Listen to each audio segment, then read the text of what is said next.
and welcome to a new episode of From the Honeycomb podcast. I am your host, Katerina and Each week, we dive into a blend of topics that resonate with the soul. Whether you're an architect enthusiast, have a passion for Wanderlust, want to discover holistic approaches to rejuvenate your body and mind, or are intrigued to learn about Vastu Shastra with a modern approach, you've come to the right place. Join me as I sit down with inspiring, like-minded women from various walks of life.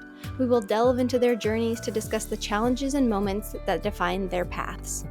So sit back, relax, and let the spark of positive energy ignite your curiosity. Today, I am joined by Gabriella Burmay, licensed architect with a passion for philanthropy and advocating for public education students. She serves on a number of committees, including as the communications director for the AIA Young Architects Forum and is the chair of the Texas Society of Architects EDI.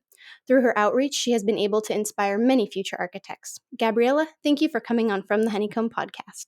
Thank you for having me, Katerina. I'm so excited to be here. Excited to have you.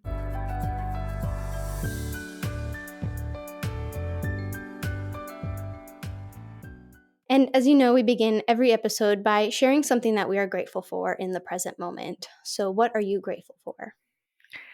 I think right now I'm really grateful to have as strong of a community and support system as I do. My husband is currently going through the licensure process, and to be able to witness how fortunate we are to have such a structured process behind us, although it may have its faults and its great things, I'm fortunate we have the chance to be able to do it and call ourselves licensed architects and serve our communities in that way. Oh, that's amazing. And yeah, good for your husband too, getting a license. I have a quick question. Since you went through the process, are you helping him just out of curiosity? Like, how do you approach it with him? We very much saw it as when I was taking mine, he took on a lot more of the responsibilities in the home to help make sure that we could have that opportunity to do so. Having two of us in the household makes a world of difference.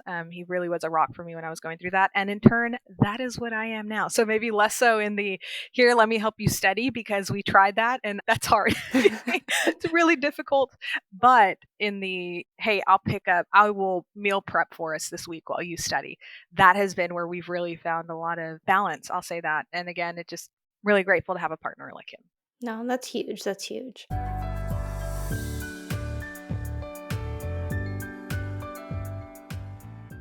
So, Gabriella, now we know you're licensed, Yeah. but walk us through your journey in architecture. When did you decide you want to be an architect, and kind of lead us to where you are today? Yeah, of course. I always joke. I'm like, I wish I could give you a grand, oh, I've loved buildings since I was a child. Realistically, my mom was a public education teacher, and I spent hours with her after school, before school, involved in every extracurricular you could think of. So I was comfortable with building. I was comfortable with schools. My family would take us to San Antonio often because I grew up in Eagle Pass. I grew up on the border. San Antonio was it for us. Like, if we wanted to go to the mall, if we wanted to go see these, like, to me, beautiful structures, which were the bridges, I was just fascinated by. And I started asking my parents the questions like, okay, who does that? Like, who makes that actually happen? And it ended up being civil engineers. So I was like, okay, engineering, it's on my head. Let's go. We relocated to Texarkana, and there was a incredible STEM program that I was a part of in high school. We were one of the first classes to actually have that and benefit from it in this beautiful building. And I had a teacher in the engineering course. So we had, they broke it into 6 weeks. And one of them was architecture, and we were designing stick houses, and we were drafting essentially. And I had a teacher say, hey, Gabby, why don't you join my drafting class? It's usually all guys. Like, there's usually no women in it. And I think you got a talent for it. So why don't you join us? I did, and I fell in love with it. I thought it was a blast. The community that came along with architecture, even in high school, was just so next level. You felt like you were supported, and it was such a small group too, right? Then I went to university, and I don't want to say it was a different story. It was the same story in the support system. I made some of my best friends. It's where I met my husband. It's where I met one of my best friends, Shadia, who was on the podcast prior. Some really, really great connections there, but I truly stuck. When I say I struggled, that's probably an understatement. And I had been told a couple times in my first year studio and second year studio, this may not be the path for you. That's how much I struggled with it. I went from being like top of my class to I can't even call myself in the lower tier. I can't even call myself in the mid tier. It was difficult, and I had such a learning gap to get over. But I had some really supportive professors who said, "We believe in you." For ones who said, you may want to consider it. I think it was really meant with the greatest intentions. I don't think it was meant cruelly. But I had the professors who were saying, yeah, you can do this. We believe in you. And I think that makes a world of difference, is being able to hear someone tell you that story. You fast forward, I ended up being the first person in my graduating class to become licensed when I was the only person who said I wouldn't be. I got pulled into advocacy and educational learning environments through my internship in my third year, and it pivoted my entire career. It made me really realize that architects at our core are service minded humans, and we are intended to be here to make people's lives better through the built environment, to think not only about the environment, but think about the human centered environments that we're creating and the lives, the kids who are going to spend hours and hours in it, the teachers, the faculty. I think we have a social responsibility to do such. And after my internship, I was really encouraged to go after licensure. They said, Gabby, do it. Do it. Get your stamp. That's the trust mark that you have with the environment. It's great for our clients to actually understand and see that you made the dedication to do so. And I did. Was able to finish through that process with its own hurdles, very much its own hurdles. I felt like there's always that, feels like an uphill climb, but then once you're there, you're like, okay, what else? And who can we empower to help lift as we continue to climb up these mountains? Who are we bringing along with us, and who are we helping to support in the stories? And yeah, was really fortunate to have found a great environment with VLK Architects, which is where I am now as an associate and design architect. And I get to do the design environments of education every day, constant with client meetings or the one-on-one conversations with programming, with different districts, understanding the curriculum and instruction. So I felt like I get that tie back to where, taken back to my mom's classroom, where I was spending years of my life sitting in her teacher desk, just witnessing and enjoying all of the great things that came with education from a different lens now. I think I'm grateful to have that added level of empathy and understanding what it is our public educators are going through day to day, and what they should have is highest class of educational facilities that we can provide. No, absolutely. Well, wow. Thank you for sharing your story. And it's amazing the pivot you were able to make in that third year. And congratulations on becoming the first licensed architect in your class. That's huge. And I think it's very important too. You also made a comment about that the stamp is like a stamp of trust. And that's something that is huge, where I think a lot of clients don't understand the value of hiring a licensed architect versus a draftsperson. So that's something that I like, that it's a stamp of trust and letting the public know. And you also, there are so many things you touched on, especially also that architects, we have a service to the public. We are creating a built environment. And that's something too that people don't understand. And you already kind of captured that when you were a child, just seeing the bridges, like, who builds this? There's someone here thinking about how we're going to get from, one side of the river to the other. And so that's really interesting that you already started to kind of, like, the seed was planted then for you. Very, very much so. And I applaud that a lot to my parents, who were very involved when we were, and myself and my brother, and growing up, and saying, we see you asking these questions. Not only are we going to answer them, but we're going to point you to how you can find answers to them. So I was very much a library kid, an encyclopedia kid. Once the internet was like fully in use, I had laptops and cell phones. I still am very much that way. Follow us, I'm going to Google it, going to learn and try to find things out. And I think we, as architects, unfortunately, we're not in the full advocacy space of everyone down the street knows what an architect is. Hmm. Maybe not in the same way that you'd see in the engineering or in the medical professions. So I am really charged with that, in saying, not only how are we creating on the design side, are we creating these excellent environments, but how are we making it known who we are as architects, the value that we offer to the public, and then more importantly, the services that we can provide, and how can we get people to get in this pipeline. In Texas, we're one of, there's more work than licensed architects. So there's that gap we have to talk about in saying, how are we going to not only encourage people to become licensed, but provide the resources and the backing and the support they need to actually be able to do so. It's one thing to preach it, but then what? Like, yeah, yeah, do it, become licensed, figure it out on your own. No, that's the last thing we want to do. And I think the more we create advocates and help people understand the value of licensure, the more supportive of a culture we'll end up building. No, absolutely. And you bring up a great point about, like, the cost of it as well. And just, it's not, Yeah. people don't realize, not even just the cost for the materials, the exams. If you fail an exam, got to take it again. But the amount of time it takes to get licensed. And I think advocating that as well, especially early on in a future architect's career, because I know I've had numerous conversations with other architects on the podcast about, did your university program, architecture program, tell you about licensure and what the exams are like? Majority of everyone I've had on has said, I kind of remember it during one class. Maybe they touched base on it. In my experience, yeah, I learned about it in like the first semester of architecture school. And it was like, yeah, you need to get licensed and there's some exams, but that was first year, first semester of a 5-year program. I wasn't thinking about licensure. I was thinking about, how am I going to get through this semester and the Yeah, next 5 years? exactly. But it's very important to Yeah. advocate early on. Yeah, absolutely. I didn't.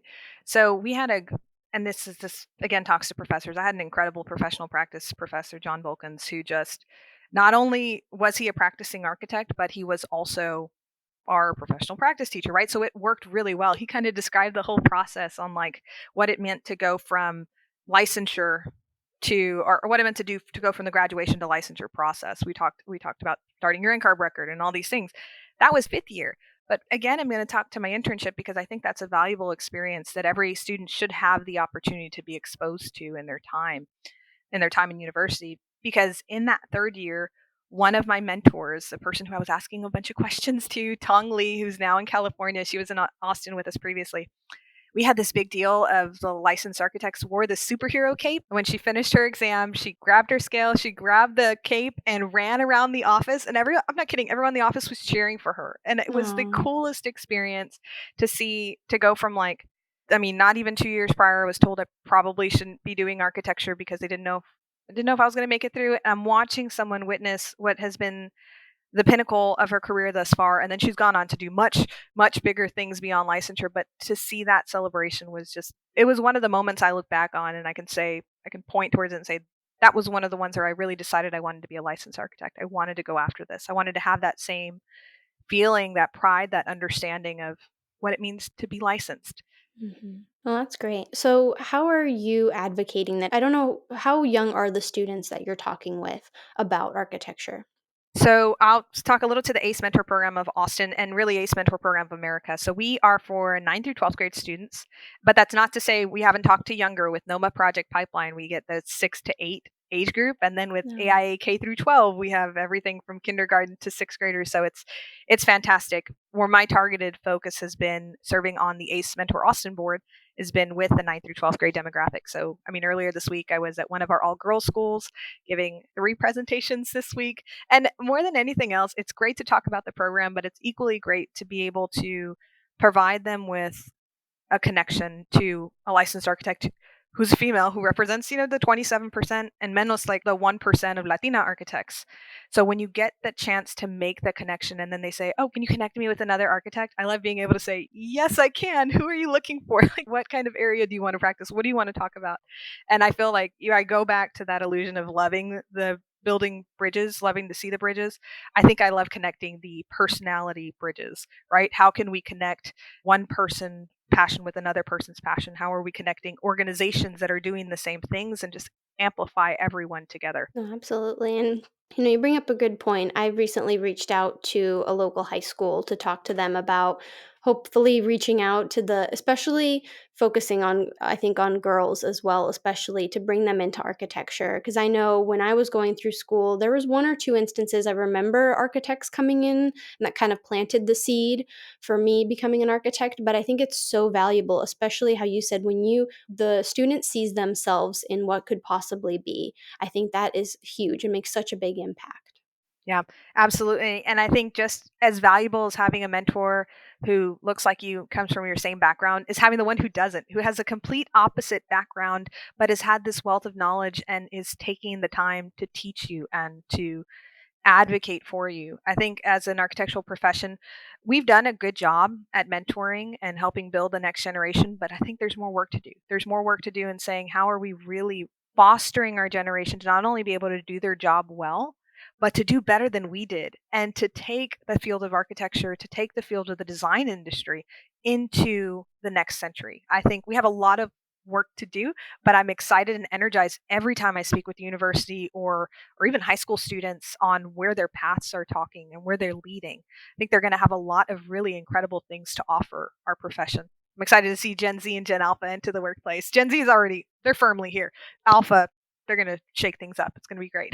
No, I love it. And have you noticed, just out of curiosity, for the younger generation coming in, like, have they asked you about AI? I know I had Shadi on about AI, but I'm Yeah, wondering, because there is in architecture always the generational shift in a firm. You'll see those who are senior architects who drafted and maybe don't know some of the computer programs.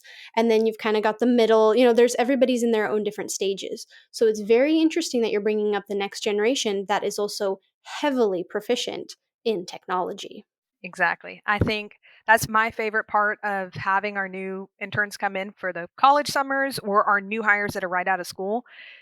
They know things in technology that me, being 5 years out, am way outdated. And it's bringing those professionals. I'm all about building a firm culture, right? What is it that you're doing to constantly help people improve? When you bring the new students, the new professionals into an area that they can actually own, you're bringing them into the technology committee, bringing them into the work groups of that area.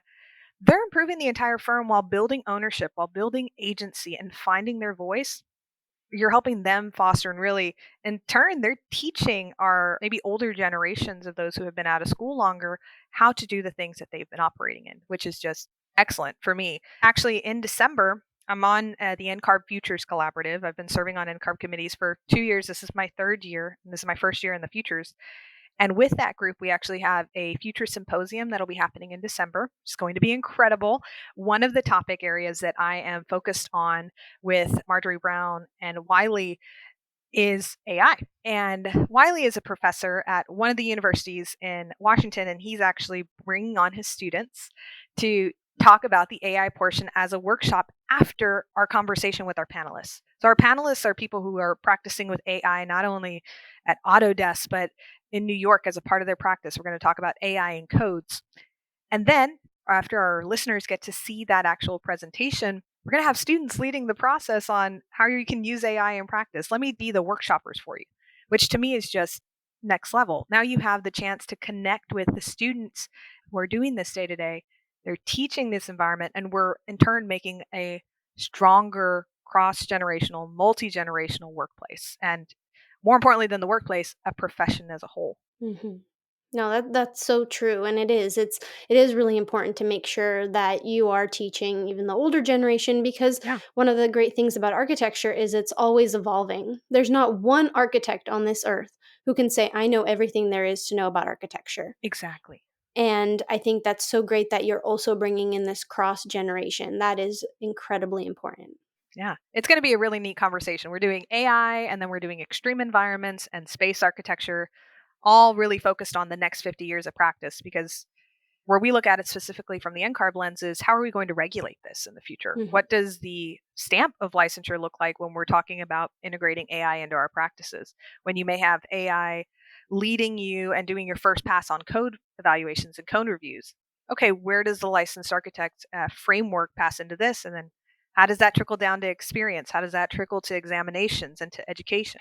It's a really neat place to be in. And I think that forward looking mindset has been so valuable to bring back to kind of all of the other organizations you were alluding to earlier, is having these touch points of saying, now I can broaden the network, not only of my own network, but broaden the network of those who have the like-mindedness ideas of what the next few 50 to 100 years of practice looks like. Let me introduce you to some really great people who I just met. I love being able to create those connections. And then in turn, learning, I feel like a wealth of information myself that has applied not only for networks, but into my actual practice and what I can offer services, what I can offer our clients, what BOK can offer our clients in that realm as well. Oh, that's amazing. And I just want to go back to, you mentioned space architecture. You mean like outer space architecture? I mean, like outer space architecture.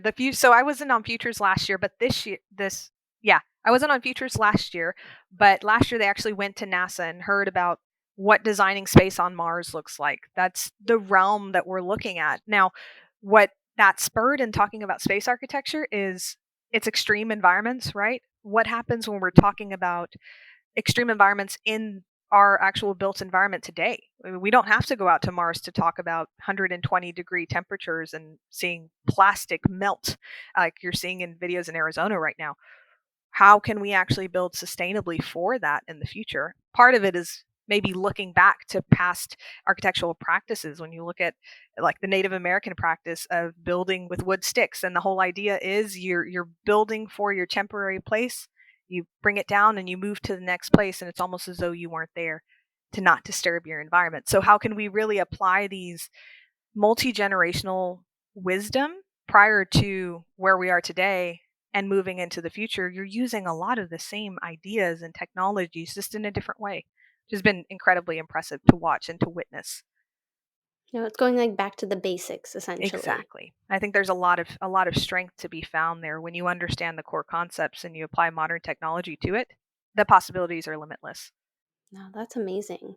I feel like there is kind of that shift happening, not just like in architecture, seems like even in like medicine and some things I've seen is like people are going back to the basics, the original, and learning from even indigenous tribes. I had a woman come on talking about, mushrooms and like the helpfulness and studying indigenous cultures and how they use mushrooms to heal. And it's like if we look back, I think it can be so beneficial for the future as well. Like, Absolutely. Absolutely. And it's looking beyond.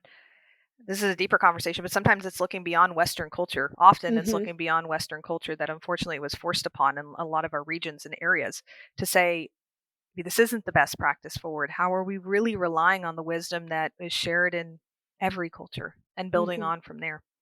No, absolutely. No, you That's bring up awesome. a point of I love studying multicultural homes, and actually, my fourth year of architecture school, I was studying abroad in Paris, and we had to design an apartment complex. And for me, as I was walking around Paris, I noticed there was just so many different like ethnic groups. And when you think of Paris, you think of it's just the French. You think of a French person, what they look like, but we're becoming such a melting pot as well. So the design thought behind my apartment complex idea was, let's say you design a two-bedroom apartment and a family from Korea moves in and they have their own culture, they have their own family structure. And then what happens when they move out and a family from Germany moves in or a Parisian? There's just, it's very interesting to once you start studying the different cultures, whether it's Eastern, Western, and how not only just the family structure, but their cultures and how they use the different spaces, which that's a whole topic within and of itself. But it just reminded me of it's so interesting once you start taking lessons from different cultures and applying them to your current layout, your current situation, whatever you're designing. It's very interesting. Absolutely. And I mean, this ties tangentially to it is in how we approach design in the educational sphere. Not every district is going to teach the same. We primarily practice in Texas. We've had projects that have been outside of the state, but we take an actual hands on approach to understand the curriculum and instruction, the way things will actually be delivered, with the understanding that may change over time, but how are we making it so the space will actually be utilized the way that it's asked to be, right? Not every curriculum is going to support collaboration and outreach or collaboration in the sort. Not every curriculum is going to support outdoor learning. So we're really trying to tailor what the programming discussions are with, and I'm so glad to hear that that's happening. It happened in school, right? That attention to detail, the attention to who the person is, because again, that's ultimately, and I think that was my disconnect in school, is understanding we were designing for people at the end of the day. Yeah. As subjective as it is, the idea of a client forward mindedness is what gave clarity to the entire design process in reality. That's awesome. hmm And I want to talk about your advocacy and also how Mhm. you work with the curriculums because Yeah, you mentioned you did have drafting in school. I did. I did not, which I was very surprised at once I came into architecture school how many students across the US had drafting, whether it was hand drafting or already knew how to use AutoCAD. I had to take a course before starting architecture school on how to use AutoCAD, which thankfully my stepdad signed me up for because I was like, I don't know what I'm doing. And he's like, hey, I think you should learn this software. And so that was really helpful. But not all curriculums and programs teach drafting. Yeah, so I like I said, I was really fortunate to have been a part of that drafting course. It wasn't a new one for the Texas. Well, I went to Texas High in Texarkana, so if you hear Texas High, not whole Texas, just the name of the school. But in my time there, my our teacher there, Mr. Mack, George McCaslin, he was actually was an industrial engineer by trade. I think the most valuable piece I got out of that was the understanding of craftsmanship and how to create a product that was well thought through and well designed, which you can apply to any industry in reality, but primarily to architecture. That's how I took the lens of it. Now, when we're working in educational environments, specifically with career and technical education with CTE, that is a state funded program that is actually national. And one of the career pathways is architecture and construction. Then you have, of course, your STEM, your science, technology, engineering, and mathematics. And I've noticed that architecture and construction is even greatly different than when I was in school. The architecture, some schools still have drafting and draftsmen because essentially you do have that practice still occurring, which is fantastic. But there's also I'm seeing students graduate with Revit certificates and actual architectural design. I have to applaud our students in Austin ISD. We actually have a student who's with us today as a part of his practicum of architecture class. A practicum of architecture as a senior in high school. Like, how well set up are you going to be? It's going to be fantastic. He was actually an ACE student of ours who was looking for potential opportunities, and I brought it forward to the firm because that is very much how BLK is. They're like, got a great idea, let's bring it forward and let's talk about it. And in turn, we were able to find a space for him, not only for an internship, but a paid internship to help supplement him through school and get to this practicum course where he's now joining us 3 hours a day on Monday, Wednesdays, and Fridays, which would be his practical course, and getting school credit for it. It's incredible. I think it's such a neat opportunity to see where architecture in K 12 is going. So it looks more like what a practice is. And again, we're building the longevity into our career to have more people enter it early to say, I actually understand what I'm getting into, as opposed to I'm in my first 10 years and it wasn't what I thought it was, or my first 5 years and it wasn't what I thought it was. So I'm going to go to another career path. This helps us really ingrain an understanding of architecture and, in turn, all of the great things that are going to come along with having a younger generation in the staff will help us practice better and help them find more agency and advocacy in who they are and what they want to bring forward to the workplace. Mhm. You brought up a key point too is when someone's in architecture school, or you said, what if you're in it for 5 years, 10 years, and you're like, this isn't what I thought it was going to be. And that was definitely a key thing I noticed in my architecture program is second, third year, even first year, every year, we had plenty of students dropping because they were just like, this is absolutely not the workload is intense, but this isn't at all what I want. And then some students would come back. And I mean, I even went into architecture school. I wanted to be an architect since I was about 10, 11. Didn't know too much about it, but loved it. I was just like, buildings, it's amazing. This is going to be creative. But I still had backup careers in the back of my mind where I was like, if this doesn't work out, when is my turning point going to be? And, as I saw other students go, okay, maybe, start dropping out or changing, I had one friend who went into psychology, then she came back out of psychology and was like, nope, I definitely want to do architecture. So it was very interesting, but it's great that a student will know ahead of time kind of what the possibilities are, because architecture is a huge umbrella of what you can do and the possibilities and the career paths. Yeah, and I think that's what's so valuable about programs like ACE, programs like NOMA Project Pipeline, that are going to introduce you to that early on in the safety of a K through 12 learning environment, because you have the chance to actually learn and see. And with ACE, our mentors are practitioners. They're people who are doing this every day. So the students get a real connection to where they could be in 10 years, where they could be in 5 years. So because we have some university students who join us as well. It's just the opportunity is endless. Now, I will say, is opportunity equal for everyone? No, we have work to do. We have a lot of work to do when it comes to reaching our communities equitably.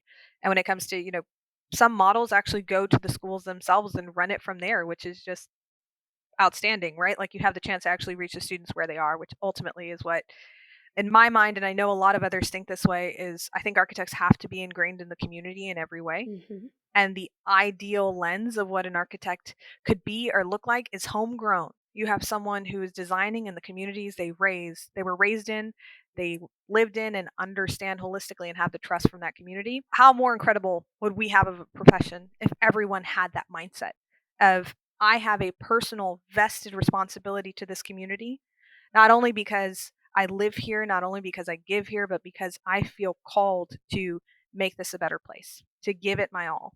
I think community engagement is one very strong way that we can do that. Community advocacy is one way we can strongly do that.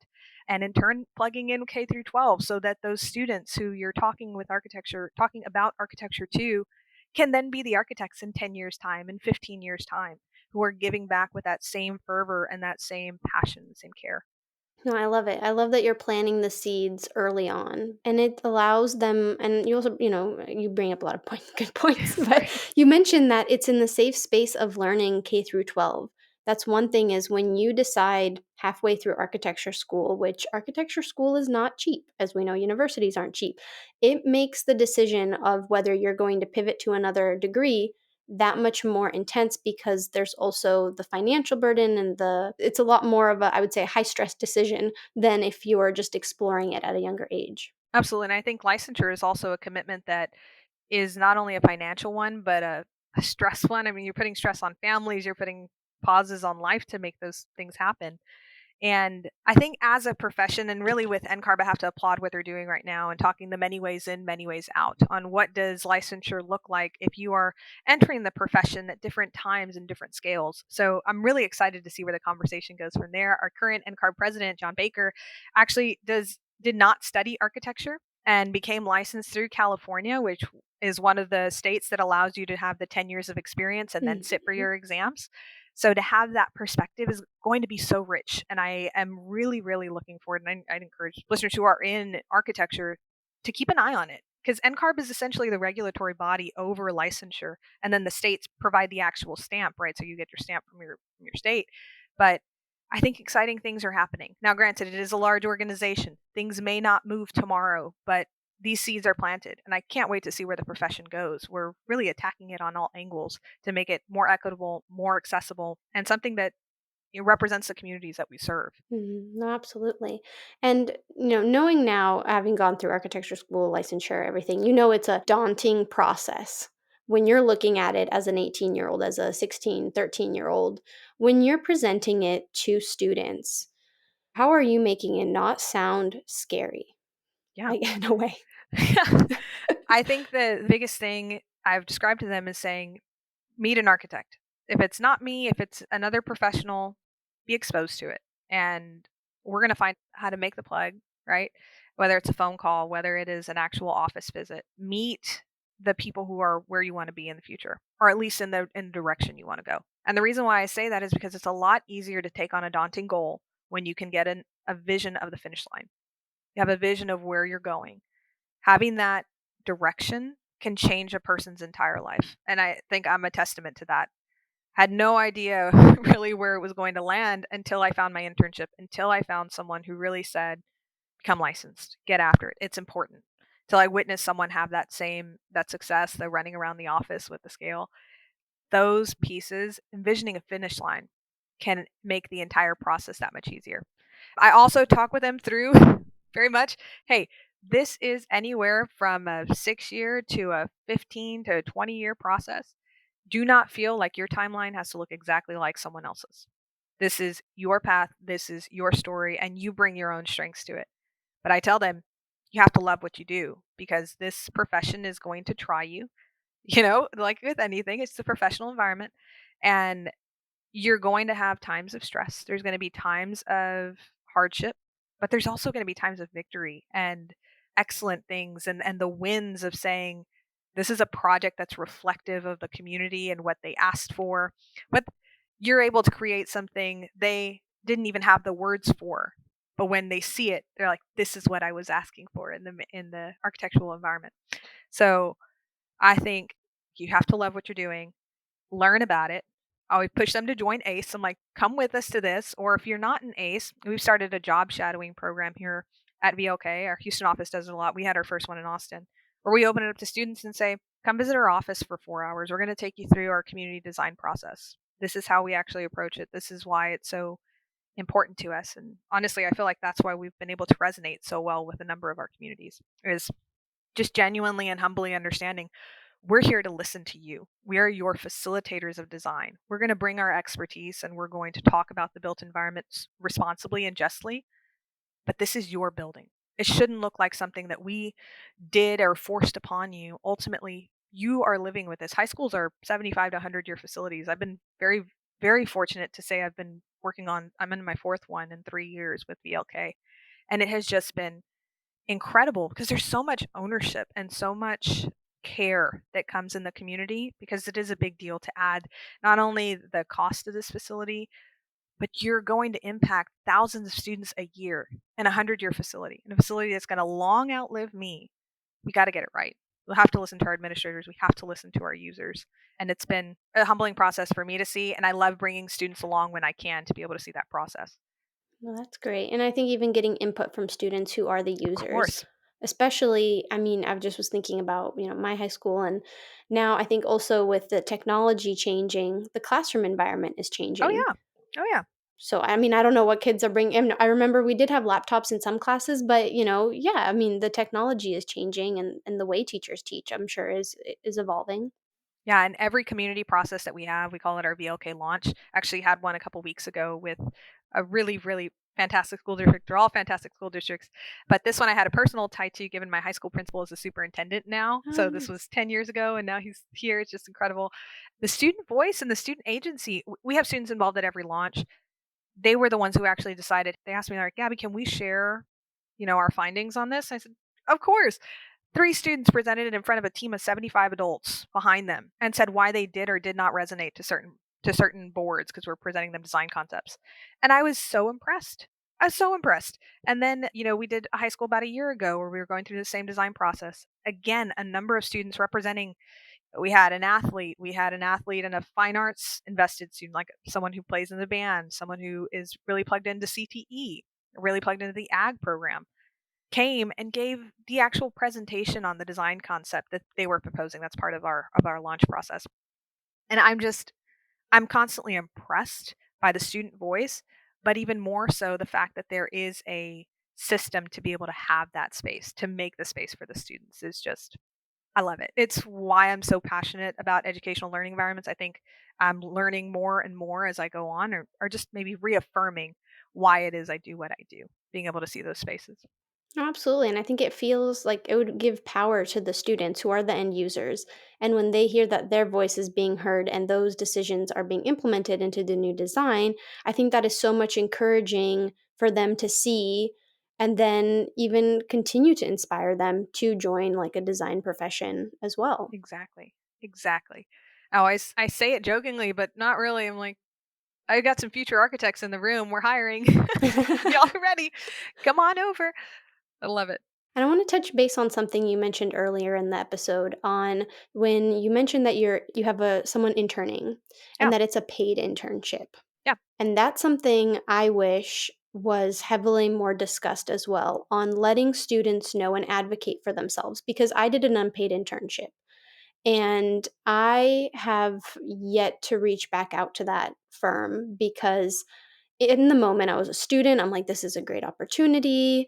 But when I started studying for the NCARB exams, and then they're teaching you, NCARB is teaching you, don't do unpaid internships. If you work at a firm, don't provide unpaid internships. I mean, at the end of the summer, he gave me like a little check, but like it would have barely covered a week's worth of work, right? So, as like a thank you, how are you letting students know about the importance of making sure that they get paid for an internship? Yeah. That has a lot to do. So I double dip. I'm also an NCARB licensing advisor for the firm. So I give NCARB's destination architect presentation to not only our new hires, but those who have maybe not started the licensure process yet. They have questions on how to calculate experience. And I bring in the students with it to sit and listen, whether it's our college interns or our high school interns, and say, look, this is the process, this is the path.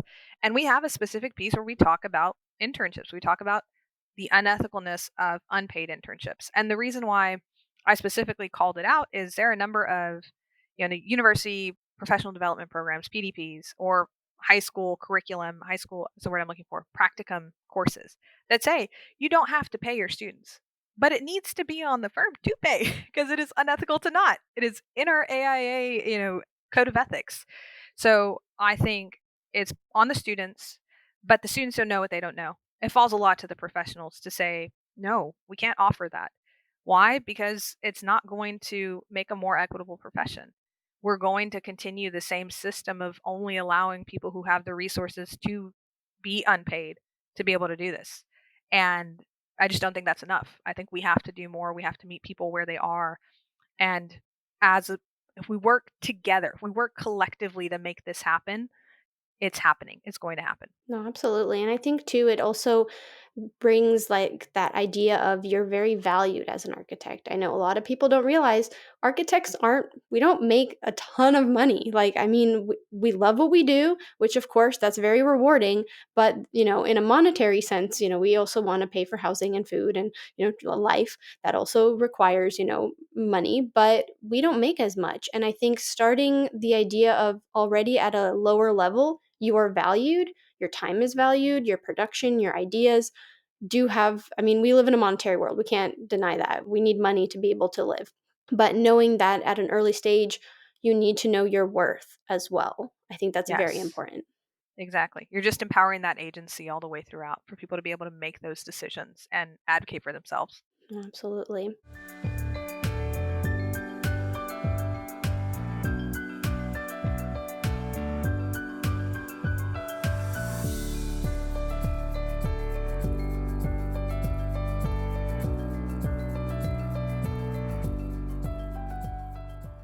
I'm trying to think on how to conclude this episode because you've pointed on so many amazing points and so many inspiration points. But if you had one final message, we could seal it together for anyone out there listening who's maybe thinking about architecture or, is thinking maybe they're in their middle of, architecture school and are like, I don't know if this is for me. What would be your words of wisdom? Yeah. It would be, first off, find a mentor, or more importantly, find a sponsor. Mm. Someone who you resonate with, not only resonate with, but has the time, the effort, and the energy to stand up for you when it matters. And then to the people who are in the mentor and sponsorship role, make it count. Don't halfway do it with people. You have to be caring, because what you give to others is going to be what they give to the next generation. And if it is good, it's going to be better. And if it is halfway done, it's just going to continue to be halfway done until we're at a profession that people don't want to be a part of. So we have to be engaged not only in the conversations of how people are being valued, how they're being treated, how our firm is approaching work, but we have to talk about how are we being plugged into the community, whether it is through philanthropy. How are you talking about more than just providing a service of architecture? Does the community know you beforehand, or were you just there to go after work? You want to become community advocates, community leaders, and think about those who are underserved, those who are not a part of the table, who aren't at the table. If you do not include them, we're going to make our own table. That's just how it is. And how much richer of a profession can it be when we all collectively work together to better the built environment, to move as a whole body as opposed to just limbs and pieces? Like, how are we being as productive and as inspiring and encouraging of a profession as we can be? And the more we do that, the better off we'll be in the future. A little clap. That was amazing. Thank you. Thank you. And so thank you so much for coming on from the Honeycomb podcast and sharing your wisdom, first off, your advocacy, your philanthropy. I mean, I know you're on so many boards, so many communities, but you have a voice and you're really sharing it. And I really appreciate you reaching out to so much of the community, Thank you. especially about So this much. profession, which is an awesome profession to be a part of.